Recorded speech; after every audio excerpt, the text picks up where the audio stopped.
मुअज़्ज़ज़ नाज़रीन अस्सलामु अलैकुम वरहमतुल्लाहि वबरकात। आप यूट्यूब चैनल देख रहे हैं और मैं उस्मान खालिद आपसे मुखातब हूँ। उम्मीद है कि सब लोग खैरियत से होंगे। तमाम तलबा और तलबात करिकुलम का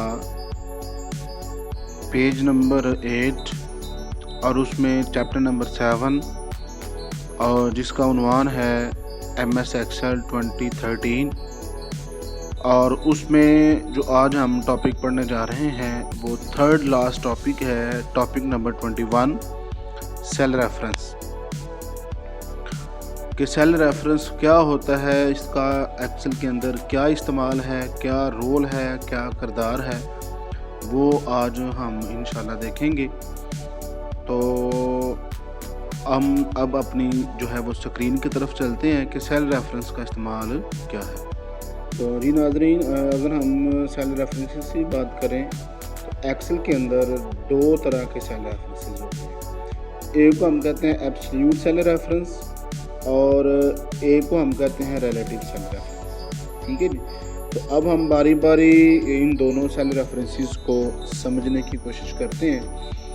अगर हम ये जिस तरह का आपके सामने ये आपको फार्मूला नज़र आ रहा है, तो एक ये लिखा हुआ है डॉलर साइन है, ए फिर डॉलर साइन है, 1 है, फिर प्लस, फिर 5। और इसी तरह आपको ये दाएं तरफ जो रिलेटिव सेल रेफरेंस का फार्मूला है उसमें आपको नज़र आ रहा है इक्वल A1 + 5। इन दोनों फार्मूलों का मकसद ये है कि आपने ये जो सेल A1 है ना, जहाँ पे ये 10 लिखा हुआ है, अगर हम एब्सोल्यूट सेल रेफरेंस की तरफ बात करें, और उसमें क्या कहा गया है कि आपने +5 जो है ना इसमें जमा करना। तो जैसे ही हम इसमें ये फार्मूला लगाएंगे तो इसका आंसर आ जाएगा। ये देखें, दोनों का आंसर अगर हम देखें, रिलेटिव सेल रेफरेंस और एब्सोल्यूट सेल रेफरेंस, दोनों का जो पहला आंसर है वो सेम है। फार्मूला भी सेम है और आंसर भी सेम है।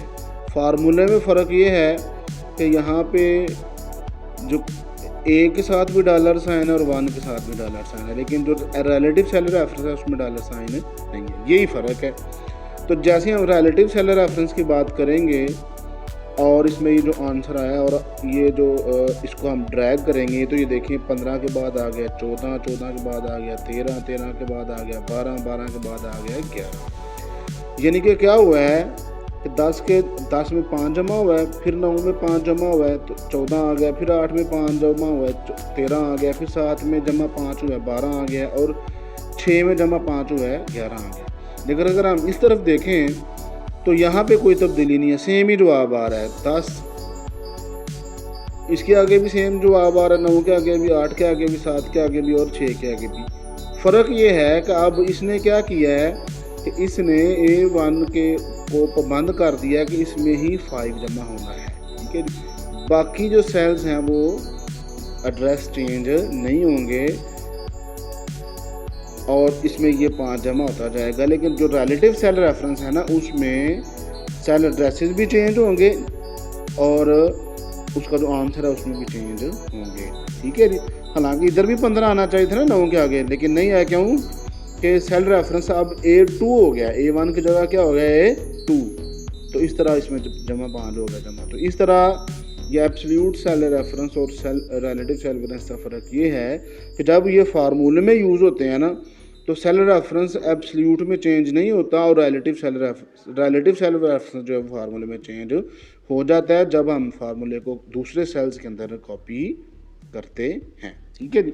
तो अब हम अमली तौर पर ये अमल करके देख लेते हैं कि किस तरह जो है वो अमली तौर पर देखते हैं कि इसका क्या इफ़ेक्ट होता है। तो अब हम एक्सेल की जो है वो स्क्रीन की तरफ चलते हैं और देखते हैं जी। तो नाज़रीन, अब हम अमली तौर पर जो सेल रेफरेंस है उसके जो दो टाइप्स हैं, रिलेटिव सेल रेफरेंस और एब्सोल्यूट सेल रेफरेंस, इसका अमली तौर पर देखते हैं कि जो कहा गया है वो उस तरीके से उस पर अमल होता है कि नहीं होता। यानी कि इसका जो प्रैक्टिकल है वो हम करने जा रहे हैं। तो ये मेरे पास एक कॉलम है जिसको मैंने क्वांटिटी ज़ाहिर की है और एक कॉलम है जिसमें मैंने प्राइस लिखी है। तो अब मैं क्वांटिटी और प्राइस को आपस में मल्टीप्लाई करूँगा और उसका आंसर आपके सामने आएगा। तो फिर हम देखेंगे कि रिलेटिव सेल रेफरेंस का क्या रोल है और एब्सोल्यूट सेल रेफरेंस का क्या रोल है। ये देखें आपके सामने इसका जो जवाब है वो आ गया है जी 30, फिर आगे आ जाएगा खुद 25, फिर आ जाएगा खुद 14। ठीक है जी। तो हुआ क्या है कि ऑटोमेटिकली आपके सामने देखिए A2 ज़रबे B2 आ गया और इस तरह फिर देखें A3 ज़रबे B3 आ गया, यानी कि खुद फार्मूले में जो रेफरेंसेस हैं वो चेंज हो रहे हैं। तो जब चेंज हो तो उसे हम कहते हैं रिलेटिव सेल रेफरेंस, और जब चेंज ना हो तो उसे हम कहते हैं एब्सोल्यूट सेल रेफरेंस।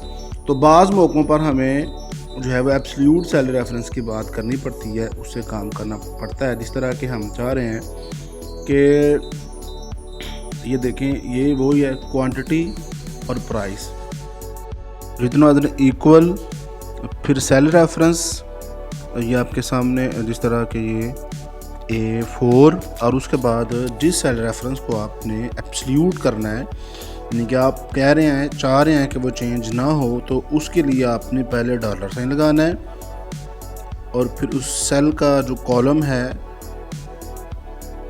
उसका जो लेबल है वो लिखना है, जिस तरह कि ये B, और फिर उसकी जो रो है उससे पहले भी हमने डॉलर साइन लगाना है ये, और उसके बाद आपने वो सेल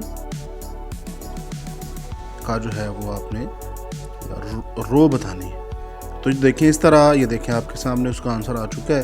अब हम फार्मूले को जैसे ड्रैग करेंगे यानी कि कॉपी करेंगे तो कोई, ये देखें वो ऊपर वाला ये 5 ज़रबे 25 आ रहा है और 7 5 35 आ रहा है, यानी कि सेल रेफरेंस चेंज नहीं हुआ। ये देखें जो उसमें मैं हाईलाइट कर रहा हूँ वही रहा सेल रेफरेंस है, बस आप ये चेक करें आप। तो इस तरह हम रिलेटिव सेल रेफरेंस और एब्सोल्यूट सेल रेफरेंस का इस्तेमाल कर सकते हैं। एब्सोल्यूट में फार्मूले के अंदर सेल रेफरेंस चेंज नहीं होता जब हम फार्मूला कॉपी करते हैं, और रिलेटिव सेल रेफरेंस में फार्मूला जब हम कॉपी करते हैं तो सेल रेफरेंस खुद जो है ना वो चेंज हो जाता है। ठीक है जी। तो ये तो था नाज़रीन, आज मैंने आपको एब्सोल्यूट सेल रेफरेंस और रिलेटिव सेल रेफरेंस के बड़ी तफसील के साथ बताया है। तो इसके साथ ही उस्मान खालिद को इजाज़त दीजिए। अल्लाह हाफ़िज़।